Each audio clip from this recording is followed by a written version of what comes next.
A very traditional recipe from my kitchen today. This is Manathakali, which is wonder berries, and Murungakai, which is drumstick Vethakozhambu. It's a tamarind gravy and it's very delicious, something that you probably have never tried. Let me show you how to make this. I've taken about a cup of drumsticks because these were frozen. I've put them in warm water to thaw. This is the main ingredient of today's dish. This is called Manathakali or wonderberry or black shades or sunberry. Those are the names. And these are usually wild berries and very sour. They are very rich in antioxidants and vitamin C. Now these are salted and sun-dried so that we can preserve them. I've taken about 3 tablespoons of these. For tadka, I'm going to use mustard seeds, methi seeds, some red chilies. Because it is Vethakozhambu, I have the Vethakozhambu powder from Grand Sweets. If you don't have this, you can use the sambar powder, which I have shown earlier. I'll pin the link to that video. Besides these, I will need some salt to taste and tamarind, which I've soaked. This is about 1/4 a cup of tamarind, which I've soaked in 2 cups of warm water. I'll also need some hing and some curry leaf. I'm going to prepare this dish in my earthenware now, and also going to use sesame seed oil in this preparation. I have added about 4 tablespoons of sesame seed oil. I'm going to start warming it up. In this dish you can add onions, but I'm not adding any onions today. Once the oil is hot, add about a teaspoon of mustard seeds and wait till it pops completely before adding the methi and red chilies.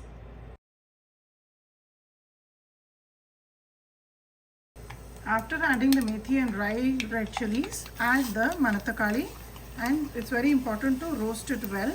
It gives out a very nice citrusy sort of a flavor, which is very healthy also. Once in a while, once in at least 2 weeks, it's nice to have this. This keeps the stomach clean also. Add the curry leaf. Along with that, add some hing and let it roast, and then we'll add the drumsticks followed by the Vethakozhambu powder.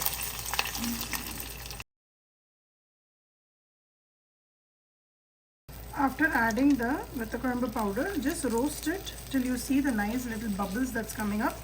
The powder has to be roasted just for a little bit, but don't burn it. And now I'm going to add the tamarind juice so that it stops the cooking of the powder. I'm going to squeeze it out again with about 1 more cup of water and put it in.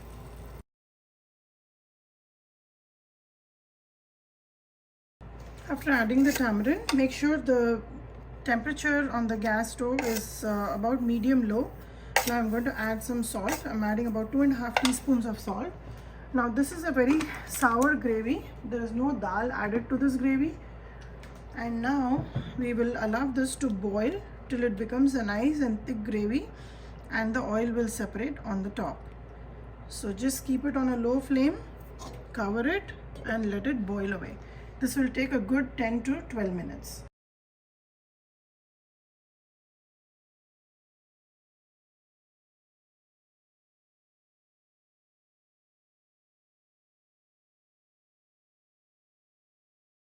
You can notice that the gravy has reduced and there is a foam that is coming up.